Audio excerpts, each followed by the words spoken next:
హోంమంత్రి గారు కానీ నిర్ణయాలు ఆమె చేతిలో లేవనుకోండి, అయినా సరే హోంమంత్రిగా ఉన్నారు కాబట్టి, అమ్మ హోంమంత్రి గారు మీరేమైనా యాక్షన్ తీసుకుంటారా, లేకపోతే మైక్ ముందుకు వచ్చి మాట్లాడతారా, అంతవరకేనా అని అడుగుతా ఉన్నా. మైక్ ముందుకు వచ్చి నిన్న మాట్లాడారు చూశారుగా, అందరి మీద కేసులు పెట్టిద్దంట. అమరావతి మునిగింది అంటే కేసులు పెట్టిద్దంట. అమరావతి మునిగింది, అమరావతి మునిగింది, అమరావతి మునిగింది, అందరూ అమరావతి మునిగింది, అమరావతి మునిగింది అంటున్నారు. ఏమిటి అన్యాయం ఉంటుంది చెప్పండి? అందరూ అమరావతి తేలింది, అమరావతి తేలింది, అమరావతి తేలింది అని.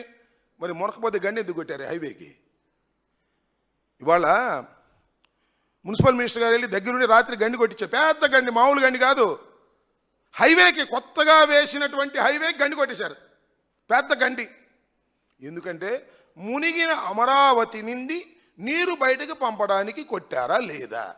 మరి అమరావతి మునిగింది, అమరావతి మునిగింది అంటే ఇప్పుడు తేలింది తేలింది తేలింది అని చెప్పాలా? నాకు అర్థం కాలేదు. హోంమంత్రి గారు దీనికైతే రెడీగా ఉంటారు, కానీ బుడ్డా రాజశేఖర్ అరెస్ట్ చేయడానికి మాత్రం రెడీగా ఉంటారు. అరెస్ట్ చేస్తే ఆమె ఉద్యోగం పోయే పరిస్థితుంది. అక్కడ దాకా ఎందుకు? సరే హోంమంత్రి గారిని వదిలేద్దాం.